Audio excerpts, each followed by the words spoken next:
It is time to reassemble the Kenmore 1201. This is where I discover I made a mistake reassembling the tensioner, or the bobbin winder. So I did a lot of checking, and it was not pushing the winder tire against the hand wheel. So after a lot of checking, I realized that the center spring on the bobbin winder that hooks on the two parts of the arm was holding the tire arm away from the hand wheel. And the way the bobbin winder is supposed to work is when you push the button down, that center spring is supposed to release its tension on the tire arm, and the spring underneath the button provides pressure to push the tire against the hand wheel. And I had that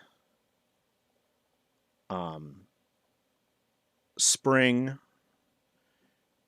in the center there hooked in the wrong location, so that it was not releasing its pressure when you push the latch together.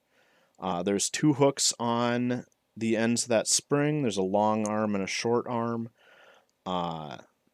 Once I had figured out where those two arm hooks went, the tensioner started working correctly, so that when you push the button down, it released that center spring tension and used the little spring under the button to push the tire against the hand wheel. So, the correct location for those two hooks from the center spring is sort of hard to describe, and I got this machine together kind of by trial and error. I don't have a manual for any of these machines that I fix, and I'm not a professional, so I don't have any classes. I just apply mechanical knowledge and try to get the parts to fit together in a way that works. So once I had figured out that center spring was causing the issue, and I hooked the two ends in the right location, it let that center pressure up so that the tire would press against the hand wheel for the bobbin winder to run. So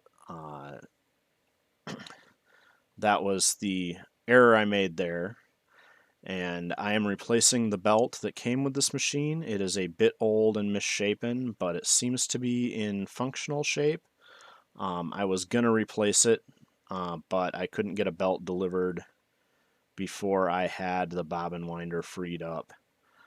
The bobbin winder was stuck pretty firmly.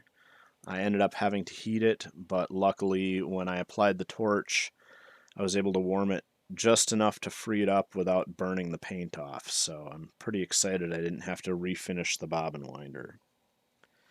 Here I am putting the hand wheel back on. These machines, you need to remember to put the belt on before you reinstall the hand wheel, because there's no way to slip it over the hand wheel and get it into the groove while the hand wheel is in place. I got lucky this time. I put the hand wheel lock nut on, and the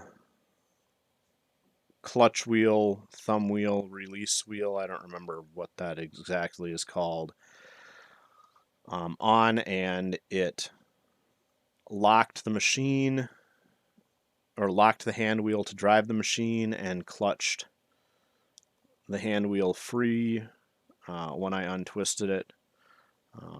You've seen me install a lot of hand wheels, and if you guess wrong, all you have to do is take the hand wheel knob out, flip the washer 180, rotate the washer 180 degrees, and then put it back on, and that usually solves the problem.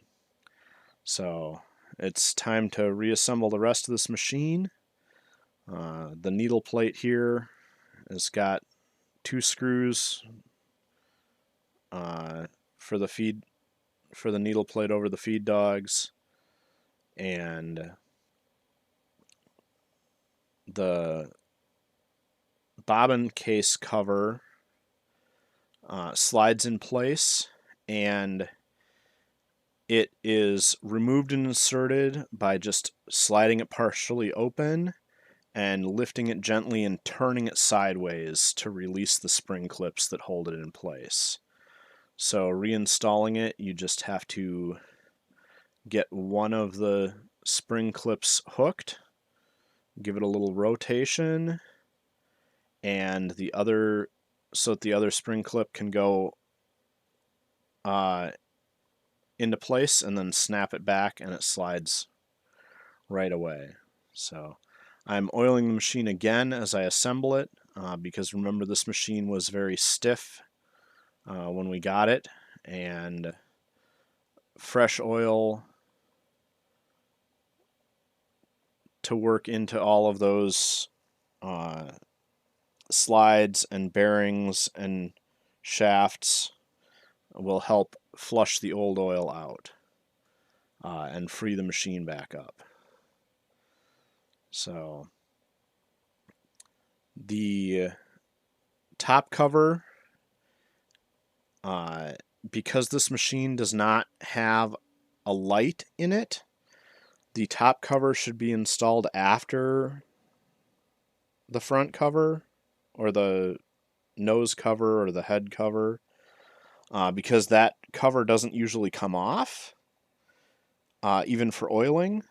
So I put the top cover on, and then when I went to fit the end cover, I discovered it didn't want to slip into place, and I had to loosen the top cover and get the end cover in place, and then line it back up and install and tighten the top cover down.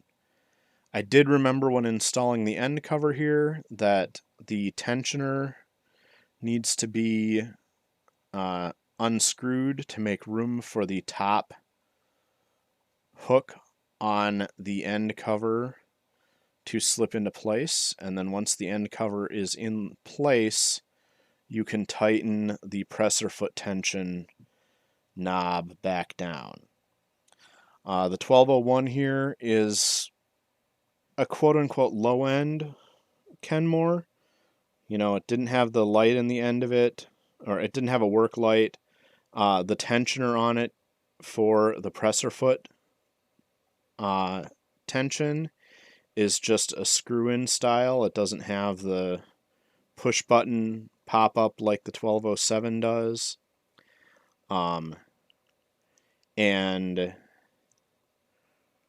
I'm not sure, because, you know, Kenmore bought so many machines from various Japanese manufacturers. They really participated in the Japanese sewing machine boom of the 50s and 60s.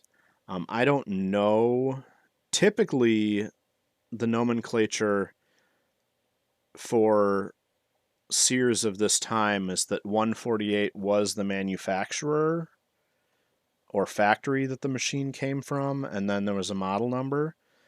But this machine is just different enough from the 1207 that I suspect the 148 isn't a specific factory or manufacturer in the way that other Sears products, you can decode that.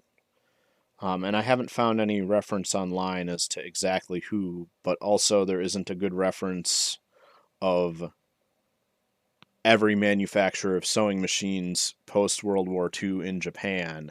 There just isn't a comprehensive list. So the 1201 here is a nice machine. It's very basic. and hopefully it will sew well once we get it put back together. But like I said, there are a couple of odd things about it simply because it doesn't have a lot of the features you expect from a machine today, like the work light and the simple stuff like the push button presser foot adjustment. So slip the motor belt on and tighten it up, and then we will be back to sew with this.